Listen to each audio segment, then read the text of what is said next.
So hello and welcome everyone. आज हम बात करते हैं नैनो यूरिया नैनो डीएपी के बारे में। तो नैनो यूरिया और नैनो डीएपी को समझने के लिए हम नॉर्मल जो यूरिया और नॉर्मल जो डीएपी का यूज करते हैं या नॉर्मल जो डीएपी होती है उसको आपस में कंपेयर करके समझेंगे तो चीज़ें और अच्छे से और बेटर क्लियरिटी से समझ में आएंगी। ठीक है। तो ये तो एग्रीकल्चर करेंट का पार्ट नहीं है, लेकिन इसको हम एग्रीकल्चर करेंट के पार्ट से जोड़ के देख सकते हैं। तो बेसिकली होता क्या है, नैनो यूरिया नैनो डीएपी या फिर जो नॉर्मल यूरिया होती है नैनो यूरिया या नैनो डीएपी बनाने की क्या ज़रूरत पड़ी, फार्मर को इसका बेनिफिट क्या है, गवर्नमेंट को इसका बेनिफिट क्या है, ओवरऑल इसमें सब कुछ समझेंगे। इसमें ऐसा मतलब कि इसमें कोई ऐसी चीज़ नहीं बचेगी जहाँ से क्वेश्चन आपको ना समझ में आए या आपकी बेटर क्लियरिटी वहाँ पे डेवलप ना हो पाए। तो इसमें ओवरऑल हम सब कुछ समझ लेंगे कि जिससे कि फर्दर कोई प्रॉब्लम आगे ना हो नैनो यूरिया और नैनो डीएपी को लेके। ठीक है। तो पहले नैनो यूरिया के बारे में बात करते हैं। तो हमने बताया कि सबसे पहले ये हम जिस भी टॉपिक के बारे में बात करेंगे, जैसे नैनो यूरिया के बारे में बात करेंगे तो जो नॉर्मल यूरिया है पहले उसको मतलब कि वहाँ पे हम कंपेयर करके देखेंगे, और फिर नैनो डीएपी के बारे में बात करेंगे तो नैनो डीएपी और जो नॉर्मल डीएपी है उसके बारे में कंपेयर करके बात करेंगे तो आपको बेटर समझ में आएगा। तो जो नॉर्मल यूरिया होती है हम जानते हैं कि इसका फार्मूला होता है CONH2 का ट्वाइस, यानी कि इसमें एक कार्बाइल ग्रुप और 2 एमाइड ग्रुप जुड़े होते हैं। जो हमारा नॉर्मल यूरिया होता है ये एमाइड फर्टिलाइजर होते हैं, यानी ऑर्गेनिक फर्टिलाइजर हैं, और एमाइड फर्टिलाइजर भी ये यूरिया होती है। जो ये नॉर्मल यूरिया होती है जो हम लोग अपने खेत पे अभी तक मतलब छींटते हैं, जो ब्रॉडकास्ट करते हैं, ड्रॉप ड्रेसिंग करते हैं, इसमें 46% तक नाइट्रोजन पाया जाता है। ये होपफुली सभी लोग को, ऑलमोस्ट जितने भी एग्रीकल्चर स्टूडेंट होंगे सभी को पता होगा कि 46% इसमें नाइट्रोजन पाया जाता है। ये एमाइड फर्टिलाइजर होते हैं और ये ऑर्गेनिक फर्टिलाइजर होते हैं। इसमें कार्बाइल ग्रुप और 1-2 एमाइड ग्रुप पाए जाते हैं। ठीक है। अब जो है ये इसकी और कुछ बातों को जान लेते हैं। ये जो हमारे फर्टिलाइज़र हैं, जो यूरिया है, ये प्लांट को अवेलेबल किस फॉर्म में होते हैं। ठीक है। तो देखिए जो ये आपके यूरिया है, जो नॉर्मल यूरिया है, ये 2 प्रकार से पाए जाते हैं। एक होता है प्रिल्ड फॉर्म, एक होता है ग्रेनुलर फॉर्म। प्रिल्ड का मतलब होता है ये छोटे छोटे जो इसके दाने होते हैं ना, जैसे यूरिया जो हमारे यहाँ आता है, जो कट्टा आता है यूरिया का, जो बोरी आती है यूरिया की, उसमें 2 प्रकार के दाने होते हैं। एक छोटे छोटे दाने होते हैं, एक उससे थोड़ा सा बड़े दाने होते हैं। जो छोटे छोटे दाने होते हैं उसकी साइज अप्रॉक्स 1.75 mm तक होती है, मिलीमीटर तक, 1.75। जो प्रिल्ड फॉर्म वाले यूरिया होते हैं, छोटे दाने वाले यूरिया होते हैं, उनकी साइज 1.75 मिलीमीटर तक होती है। और जो ग्रेनुलर फॉर्म के यूरिया होते हैं जिसके दाने थोड़े बड़े होते हैं वो 2.25 मिलीमीटर तक, मतलब 2.25, और ये जो छोटे वाले वो 1.75 साइज के होते हैं। जो छोटे वाले यूरिया होते हैं, ठीक है, मैं अभी नॉर्मल यूरिया की बात कर रहा हूँ। जो छोटे वाले यूरिया होते हैं, जो छोटे दाने वाले यूरिया होते हैं, इनमें हाइग्रोस्कोपिक नेचर बहुत ज़्यादा होता है, यानी इनकी हाइग्रोस्कोपिक जो नेचर है ये बहुत ज़्यादा होती है। ठीक है। हाइग्रोस्कोपिक का मतलब समझते हैं ना, हाइग्रोस्कोपिक का मतलब होता है आर्द्रताग्राही, मीन्स कहने का मतलब होता है ये बहुत अधिक विस्फोटक होते हैं, ज्वलनशील होते हैं। ठीक है। तो जो प्रिल्ड फॉर्म वाले यूरिया होते हैं, जो छोटे दाने वाले यूरिया होते हैं, इसमें हाइग्रोस्कोपिक नेचर के होते हैं, मतलब इसमें हाइग्रोस्कोपिटी मतलब इनकी बहुत ज़्यादा होती है। और जो ग्रेनुलर फॉर्म वाले यूरिया होते हैं थोड़े बड़े साइज के होते हैं, इनकी हाइग्रोस्कोपिक जो नेचर होती है वो थोड़ी कम होती है। ठीक है। तो जो जिसकी हाइग्रोस्कोपिक नेचर ज़्यादा होगी वो जल में जल्दी घुलेंगे, यानी पानी में वो जल्दी घुलेंगे। और जिसकी हाइग्रोस्कोपिक नेचर कम होगी या जो हाइग्रोस्कोपिक नेचर जिसका कम होगा वो पानी में देर से घुलेंगे। तो जो प्रिल्ड फॉर्म वाली यूरिया होती है वो पानी में जल्दी घुल जाती है, जो ग्रेनुलर फॉर्म वाली यूरिया होती है वो पानी में कम घुलती है। ठीक। ये तो हो गया नॉर्मल यूरिया के बारे में। ठीक है। इसको अप्लाई कैसे करते हैं, जो हम नॉर्मल यूरिया होती है जो अभी तक आप लोग देखते हैं जो आती है कट्टे में, बोरियों में, उसको हम अप्लाई फील्ड पे अपने कैसे करते हैं। हम दुकान से परचेस करके लाते हैं बोरियों को। आपको पता है कि इससे पहले यानी 2021 से पहले जो बोरियां आती थी वो 50 kg के बैग में आती थी। फिर गवर्नमेंट ने इतना मतलब फर्टिलाइज़र का यूज इतना बढ़ने लगा तो इसकी वजह से गवर्नमेंट ने उस बोरी को 45 kg में कर दिया है। चूँकि आज के डेट में 50 kg और 45 kg दोनों आती है। जो यूरिया की बोरी आती है, जो यूरिया का पूरा पैकेट आता है, वो 50 kg और 45 kg दोनों में आता है। जो 45 kg का प्राइस है वो 242 रुपीज़ है, और जो क्या नाम है इसका प्राइस है वो 268 रुपीज़ है। ठीक है। यानी 242 रुपये 45 kg का और 50 kg का 268 रुपये। ठीक है। इस टाइप से वो बैग आती है। तो जो हम बैग को लाते हैं तो ये जो फर्टिलाइज़र है, जो ये यूरिया है, ये प्लांट को किस टाइप से अवेलेबल हो पाता है, ठीक है। तो देखिए, ये जो हम फर्टिलाइज़र लाते हैं ना, तो ये फर्टिलाइज़र को यदि हम ऐसी फील्ड पे छींट दिए, जैसे फील्ड पे हमने ब्रॉडकास्ट कर दिया, ड्रॉप ड्रेसिंग कर दी, तो ये ऐसा नहीं है कि ये फील्ड पे जाते ही प्लांट को अवेलेबल हो जाते हैं। उसके भी पीछे कंडीशन होती है। कंडीशन क्या होती है कि जैसे हम यूरिया को फील्ड पे छींटते हैं, फील्ड पे टॉप ड्रेस करते हैं या ब्रॉडकास्ट करते हैं, तो वहाँ पे क्या होता है कि वहाँ फील्ड में हमारे वाटर का अवेलेबल होना बहुत ज़रूरी होता है। मतलब कि फील्ड पे हमारे पानी यानी मॉइस्चर होना ही होना चाहिए। यदि मॉइस्चर नहीं है, मान लीजिए कि आपने यूरिया को लाया और सूखे खेत में ऐसे रैंडम आपने उसको ब्रॉडकास्ट कर दिया, ठीक है, और वहाँ पे पानी एक भी बूंद नहीं है, पानी का मतलब नमी, एक भी मॉइस्चर है ही नहीं, तो ये जो यूरिया है ये प्लांट को कभी भी अवेलेबल नहीं हो पाएगा। तो हमेशा याद रखना कि जो यूरिया होती है, जब तक पानी प्लांट मतलब मिट्टी में नहीं होगी, जब तक मॉइस्चर मिट्टी में नहीं होगा, तब तक ये जो यूरिया है ये प्लांट को नहीं मिलेगी। अब आप ये सोच रहे हैं कि सर क्या पानी के होने से यूरिया पौधों तक मिल जाएगी? तो ऐसा नहीं होता। पानी होना चाहिए, और उस पानी में जो मिट्टी होती है उसमें यूरियज एंजाइम होता है, ठीक है। जो मिट्टी है उसमें यूरियज एंजाइम पाया जाता है। जो यूरियज एंजाइम होती है वो प्रीवियस ईयर की स्टबल, जो प्रीवियस ईयर क्रॉप्स के रेसिड्यू होते हैं, जो प्रीवियस ईयर क्रॉप के जो कचड़े होते हैं, उनमें भी यूरियज एंजाइम होती है।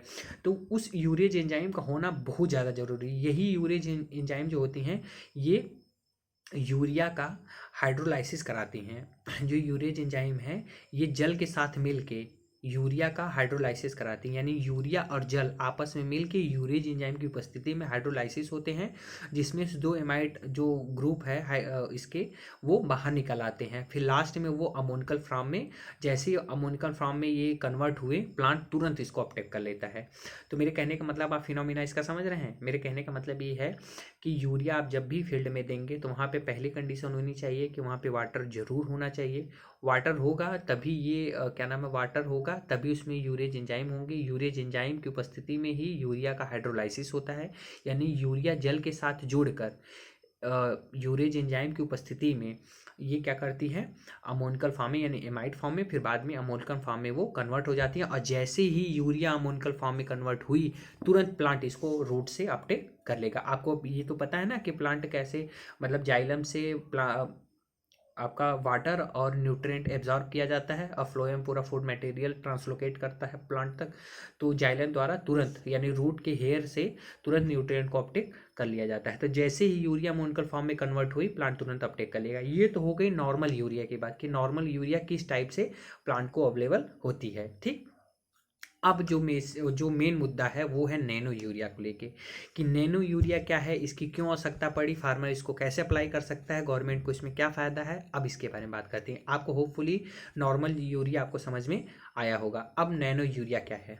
नैनो का मतलब होता है बहुत माइक्रो, माइक्रो का मतलब छोटी। जैसे आपने एक कार देखी है ना नैनो वाली, रतन टाटा की कंपनी की कार है नैनो। नैनो आती थी ना छोटी वाली, जो डिब्बे वाली होती थी, माचिस की डिब्बी टाइप की, तो इस टाइप। तो नैनो का मतलब होता है 10⁻⁻৯।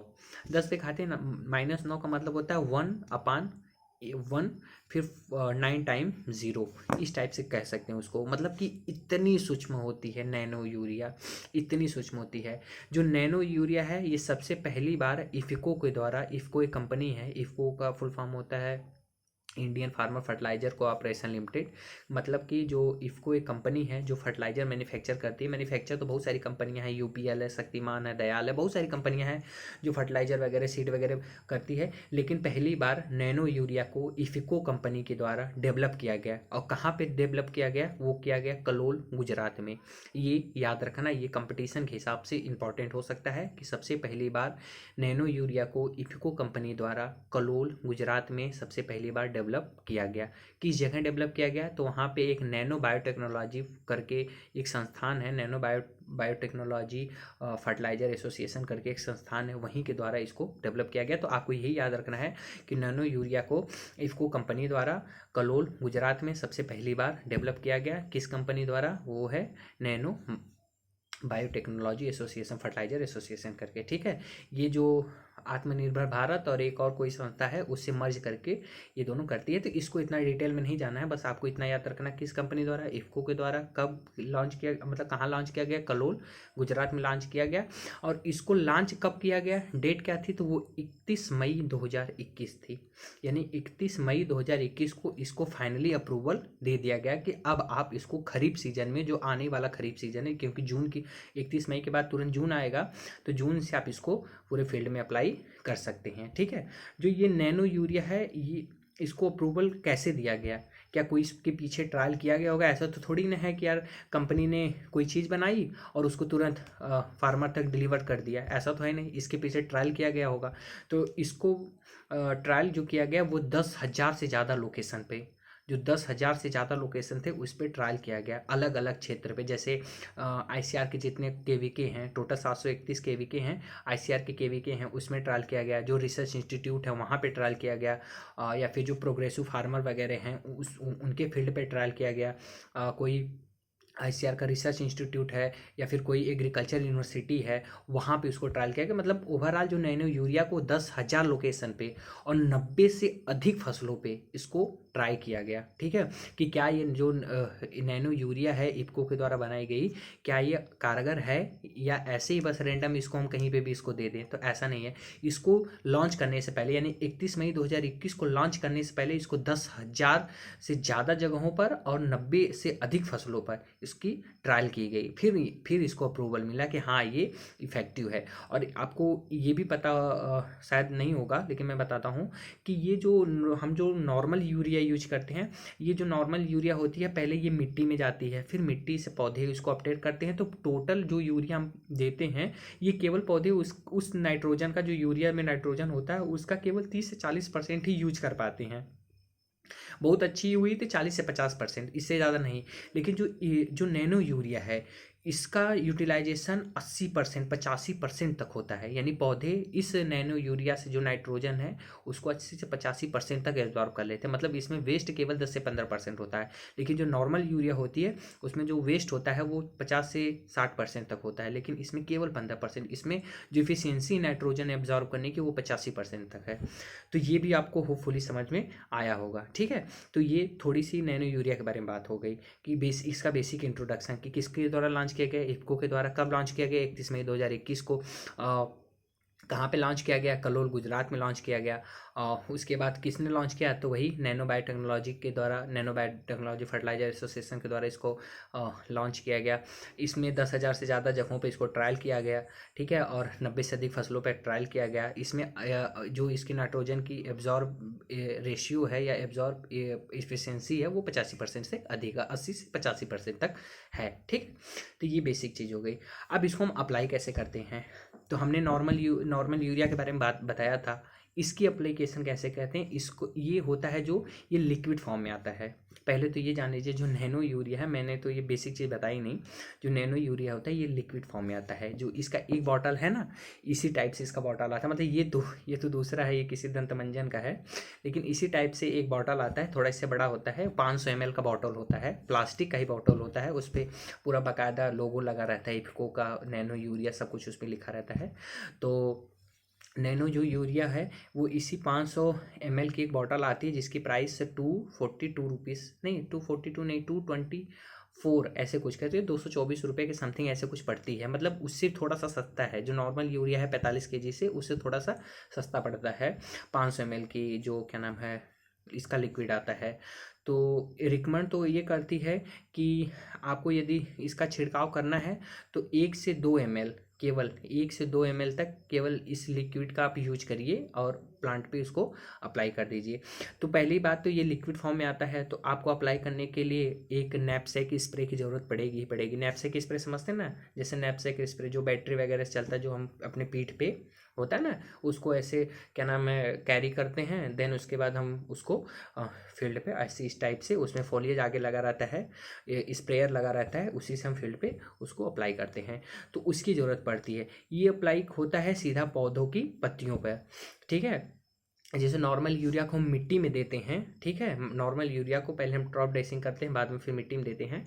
और इस केस में क्या होता है कि इस केस में हम सीधा सीधा जो स्प्रेयर है इसकी मदद से हम सीधा पौधों की पत्तियों पे दे देते हैं। अब आप ये सोच रहे होंगे कि सर क्या पौधों की पत्तियों पे देने से क्या ये प्लांट को कैसे मिल पाता है, प्लांट तक ये कैसे पहुंचता है, प्लांट इसको कैसे एब्जॉर्व करता है? तो मैंने बताया ना कि इसका नाम ही नैनो यूरिया है। नैनो का मतलब होता है 10⁻⁹, मतलब ये इतना छोटा पार्टिकल्स होता है, इतना छोटा। हम जानते हैं कि जो पौधों की पत्तियां होती हैं उस पे छोटे छोटे छिद्र होते हैं, छोटे छोटे होल्स होती हैं, जिसको हम स्टोमाटा कहते हैं, आपको पता होगा। जो पौधों की पत्तियां होती हैं उस पे छोटे छोटे छेद होते हैं, तो उन्हीं के द्वारा वो अंदर चला जाता है। स्टोमाटा जो होती है, जो ये नैनो का पार्टिकल्स है, ये इतना छोटा है, इतना छोटा है कि ये स्टोमाटा के अंदर ईजिली इंटर कर जाता है।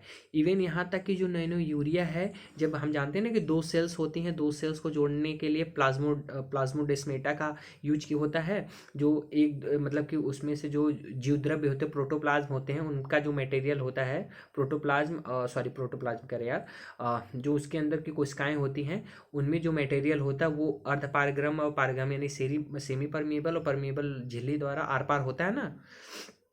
तो वो इतने छोटे हैं कि वो आसानी से एक दूसरे कोशिका के अंदर चले जाते हैं, एक आसानी से, मतलब कि सोच लीजिए स्टोमाटा उसके लिए तो बहुत बड़ा द्वार है।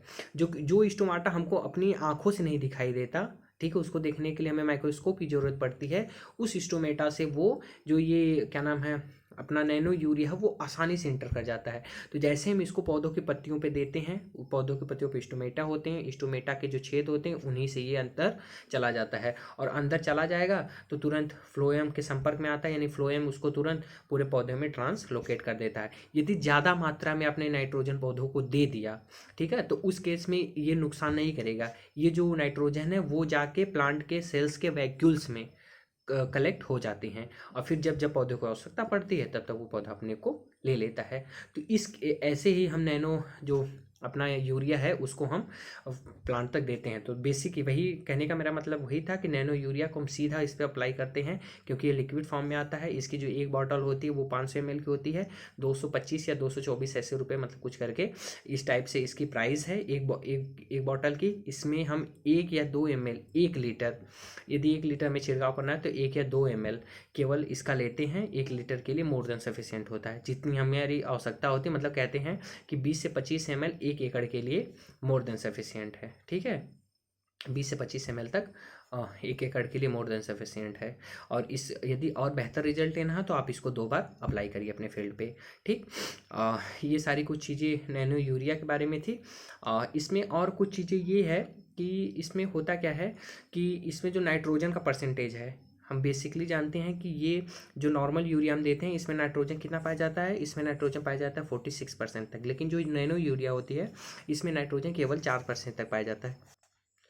इसमें नाइट्रोजन जो है वो 4% तक पाया जाता है। अब आप ये सोच रहे होंगे कि सर इसमें 4% तक केवल नाइट्रोजन पाया जाता है, तो 4% तक नाइट्रोजन पाया जाता है, तो आपने बताया कि ये तो 85% तक इफेक्टिव, मतलब कि प्लांट को जो नाइट्रोजन दे रहे हैं 85% कैसे दे रही है? तो मैंने ये भी तो बताया था कि ये नैनो पार्टिकल्स होते हैं इसके, ये 4% भी बहुत ज़्यादा है उसके लिए, ठीक है, पौधे के लिए 4% भी इसका मात्रा बहुत ज़्यादा है। तो याद रखना कि नैनो फर्टिलाइजर में जो नाइट्रोजन का परसेंट होता है वो 4% होता है, इसको बहुत ज़रूरी, मतलब कि इसको याद रखना। नॉर्मल यूरिया में 46% नाइट्रोजन होता है, लेकिन जो नैनो यूरिया है उसमें 4% होता है, लेकिन वही 4% उसके लिए बहुत ज़्यादा है, ठीक है। इससे फार्मर को क्या फ़ायदा होता है और गवर्नमेंट को क्या फ़ायदा होती है, ये लास्ट टॉपिक है, इसके बारे में बात कर लेते हैं। फार्मर को देखो ये फ़ायदा हो जाता है, सीधी सीधी बात, यदि हम बोरियां लाते हैं, पहली बात तो महंगा है, ठीक है, कैरी करना थोड़ा प्रॉब्लम होती है। फिर हम दूसरी चीज़ हम इसको सॉइल में देते हैं, ये सीधा प्लांट इसको अपटेक नहीं कर पाता। तो जब हम सॉइल में देते हैं तो हमारी सॉइल की जो क्या नाम है स्ट्रक्चर होती है, जो सॉइल का टेक्सचर होता है, सॉइल की जो क्या नाम है संरचना होती है, स्ट्रक्चर होती है, वो कहीं ना कहीं ख़राब हो जाती है। जो हमारी सॉइल होती है वो एसिडिक हो जाती है, ठीक है, या बहुत ज़्यादा दे दिए तो क्या नाम है वो सैलाइन एल्कलाइन या मतलब प्रॉब्लमेटिक सॉइल में कन्वर्ट हो जाती है। तो उस केस में इसको यदि हम देंगे नैनो यूरिया को तो वो काफ़ी कारगर होती है एज़ कम्पेयर टू जो हमारी नॉर्मल यूरिया होती है, ठीक है। और गवर्नमेंट के लिए फ़ायदा क्या है कि आपको ये शायद पता होगा या नहीं पता होगा, तो इसमें क्या होता है, गवर्नमेंट को फ़ायदा ये हो जाता है कि हर साल गवर्नमेंट यूरिया पे 2 इस बार का डेटा आया था 2.8 लाख करोड़ रुपए का सब्सिडी गवर्नमेंट इस पे देती है। जो हमारा जो नॉर्मल यूरिया होता है ना, इसकी जो एक्चुअल कीमत होती है वो 900 या 1000 रुपये तक होती है। जो एक कट्टे की कीमत है, एक बोरी की कीमत है, वो 900 से 1000 रुपये होती है। लेकिन गवर्नमेंट उस पर इतना सब्सिडी देती है कि वो हमारे तक आते आते 242 रुपये तक पड़ती है। जो नॉर्मल यूरिया जो हम ग्रेनुल्स फॉर्म में देते हैं उसकी मैं बात कर रहा हूँ। तो इन सब से बचने के लिए यदि हम नॉर्मल यूरिया जो नैनो यूरिया यदि उसका यूज करेंगे तो पहली बात तो ये सस्ता है, ठीक है, कम क्वांटिटी में पूरे पौधों तक अवेलेबल हो जाती है, ठीक है, पूरे पौधों तक अवेलेबल हो जाएगी और इसकी इफिशियंसी भी ज़्यादा है। पौधे इसको आसानी से अपटेक भी कर लेते हैं और पौधों के लिए बहुत अच्छी भी होती है। कहते हैं कि नैनो यूरिया का आप यूज करते हैं, मतलब ये इफ़को कहता है कि आप यदि नैनो यूरिया का यूज कर रहे हैं तो आपके ईल्ड में 10% तक वृद्धि हो जाएगी, मतलब हो सकती है 10% तक वृद्धि हुई है। जिसने 10,000 लोकेशन पे 90 से अधिक फसलों पर ट्रायल किया था उसमें उन्होंने बताया कि हमने जो ट्रायल किया था उसमें हमने देखा कि 10,000 मतलब कि 10% तक उपज में भी नैनो यूरिया देने से वृद्धि हुई है, ठीक है। तो ये थी कुछ नैनो यूरिया के बारे में बातें। अब जो हमारा नेक्स्ट वीडियो होगा वो नैनो डीएपी के बारे में होगा, वो भी थोड़ा छोटा ही होगा video. Okay, thank you so much.